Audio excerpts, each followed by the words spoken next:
aqui, ó.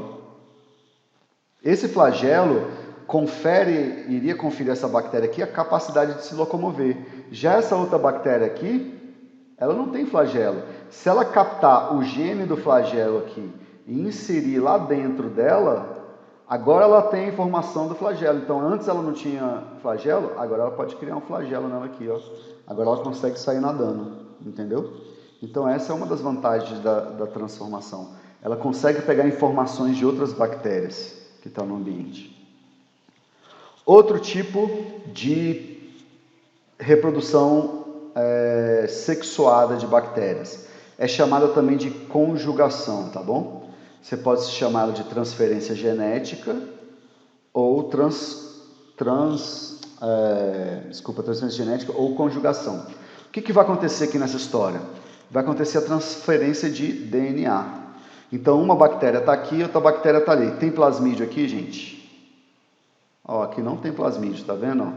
Essa aqui tem um cromossomo e tem um plasmídio. Essa daqui só tem um cromossomo, então ela tem espaço para receber um plasmídio. Então ela vai pegar um pile aqui, ó, e vai conectar uma bactéria na outra. Então elas grudam uma na outra, ó. Por dentro desse pile aqui vai passar, tá vendo esse plasmídio aqui, ó? Esse plasmídio ele vai ser duplicado e aí ele vai passar para dentro da outra bactéria aqui, ó. Vai ser formado aqui dentro. Então, ó, no início eu tinha 2 bactérias, um plasmídio. Mas através da conjugação, esse plasmídio aqui foi duplicado e foi passado para o lado de cá. Então, no final, eu vou ter o quê? 2 bactérias, 2 plasmídios. Dúvidas aqui? Qual que é a diferença, professor? A diferença é que aqui a bactéria precisava morrer. Aqui, se a bactéria não morrer, não tem transferência de material genético. Aqui a bactéria morre? Não. Ela se liga uma a outra através de um pilo sexual e aí ela transfere esse plasmídio daqui para dentro da outra. E aí, no final das contas, nenhuma bactéria morreu e eu dupliquei o material genético das duas. A próxima forma de reprodução das bactérias é chamada de transdução.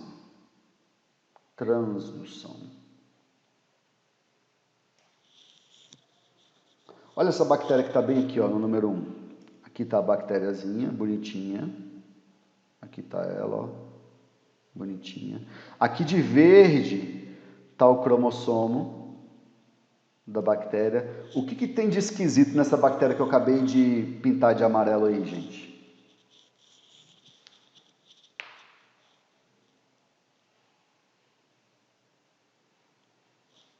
Tem um bichinho fora dela aqui, né, ó. Tem um bichinho bem aqui, né? Esse bichinho que está bem aqui, isso é um vírus. O que os vírus eles costumam fazer com as células que ele infectam? Quando o vírus infecta uma célula, a tendência é que ele vá e mate. Rapidão.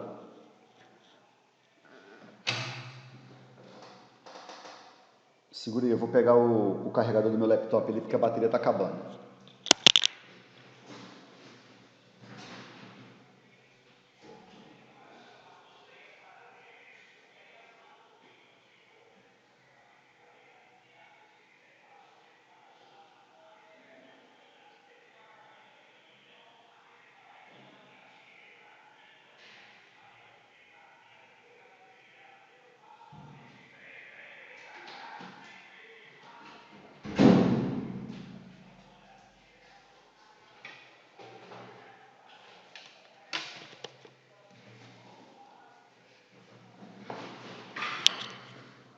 Então, o que acontece? Quando o vírus ele entra dentro de uma bactéria, ele injeta o material genético dele aqui, né?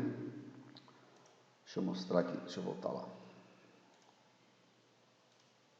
Ele injeta o material dele genético aqui. Então, se você vê de verde, aqui eu tenho o material genético da bactéria.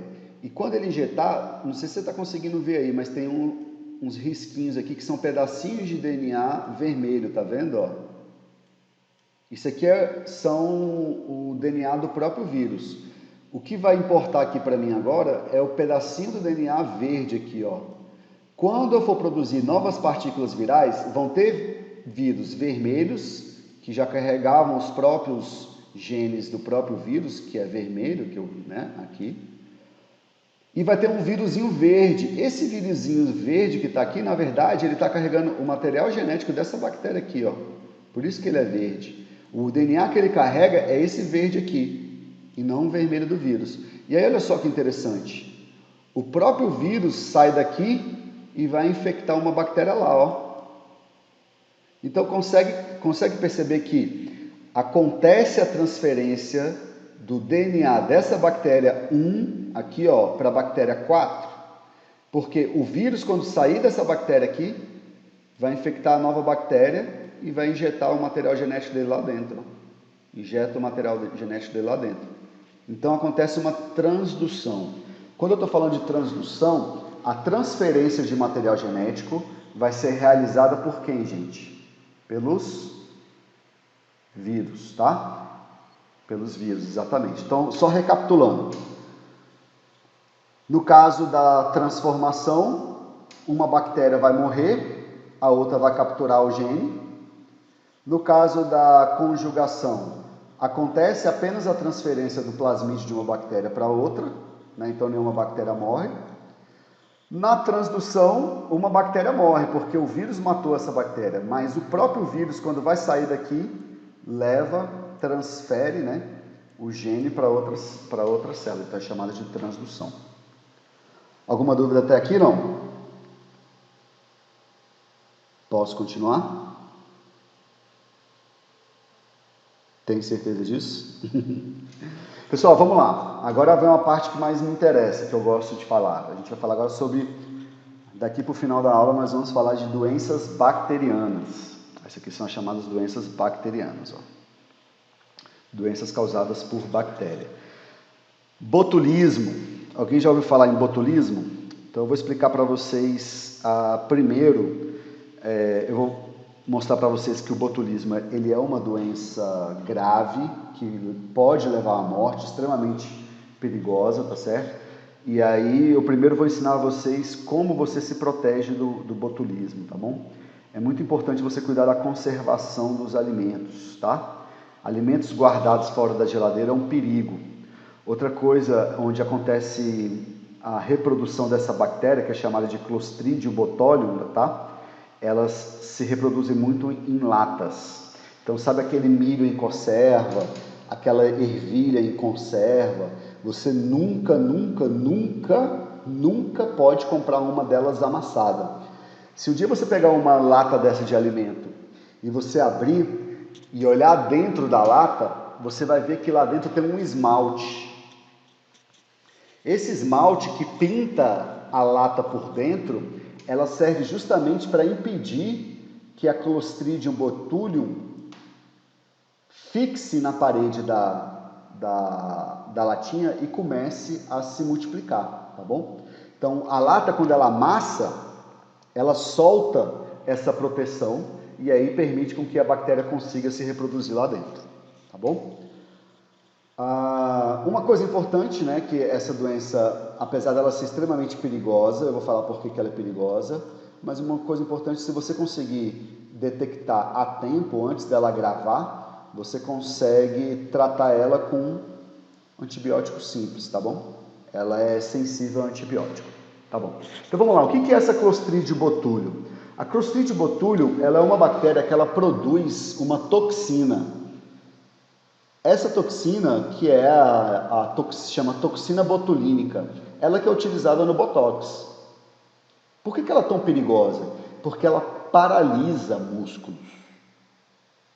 Ora, eu estou falando aqui, eu estou gesticulando, eu estou mexendo vários músculos na minha mão. Eu estou falando aqui, eu estou mexendo a língua é um músculo. Então, se eu injetar, por exemplo, essa toxina na minha língua, o que vai acontecer com a minha língua? A minha língua paralisa. Imagina você comeu uma lata, tá? Você foi lá e comeu um alimento que estava enlatado, cheio de toxina botulínica produzida pela Clostridium. Você pegou essa lata amassada, está comendo aquele milho lá em conserva, de repente você para de respirar. Os músculos que fazem a respiração, eles são sensíveis à toxina botulínica. que vai acontecer? Essa toxina, ela vai paralisar todos os músculos que você tem no seu corpo. E aí, o que vai acontecer? Você morre asfixiado, porque você não consegue respirar. Professor, por que não é, o pessoal usa como botox, então? É porque ali ele consegue injetar, né, uma pequena quantidade em um único músculo aqui, né? Então o efeito ali é local, tá bom? Mas se você comer, vai cair no seu intestino e aí espalha no seu corpo inteiro. E a quantidade, né, depende do tamanho da dose que você tomar, você pode vir a óbito. A toxina botulínica, ela é considerada a toxina mais perigosa do mundo. Ou seja, ela é pior do que veneno de cobra. Estima-se que, se você pegar uma caneta, sabe aquela caneta Bic? Se você pegar aquela caneta Bic, tirar o que tem dentro dela, encher de toxina botulínica pura, tá bom? O que você compra no Botox, ela vem diluída, tá? Mas se você encher de toxina pura daquilo ali, você consegue matar Londres inteiro. Você pega essa quantidade de toxina, joga no reservatório de água de Londres, você conseguiria matar a cidade, todas as pessoas da cidade, com pouquinha toxina, de tanto que ela é perigosa. Próxima doença, lepra. Alguém já deve ter ouvido falar, mas o nome correto dessa doença é hanseníase, tá bom? Hanseníase. A lepra, ela tem uma característica, assim, ela é bastante... as pessoas têm muito medo nela, principalmente por causa da Idade Média. Na Idade Média, não existiam os chamados antibióticos, né? A lepra, ela é tratada por antibióticos. Então, as pessoas não adquiriam lepra, hanseníase. Como que você é contaminado por hanseníase? Através de contato direto com secreções. Você conhece uma pessoa que tem lepra, encosta nela, você está contaminado, tá bom? Como as pessoas naquela época não tinham acesso a medicamentos, então elas acabavam que morriam de hanseníase, né? As feridas que são causadas pela hanseníase, elas acabam amputando, então as pessoas perdem dedo, perdem orelha, perdem nariz, por exemplo. Então é por isso que a hanseníase causava tanto e tanto medo. Qual que é a principal forma da gente evitar a hanseníase? Educação sanitária. Aprender o quê? Lavar as mãos, né? Vai no banheiro, lava a mão, por exemplo, tá certo? Que mais? Se você conhecer uma pessoa que está com hanseníase, encaminha ela para fazer o tratamento, porque o tratamento é simples, tá? Ela ataca pele e mucosa, tá? Então ataca pele e mucosa. O que é mucosa? Olho, nariz, boca, tudo aquilo que é úmido é mucosa, tá bom? Orelha não é mucosa não.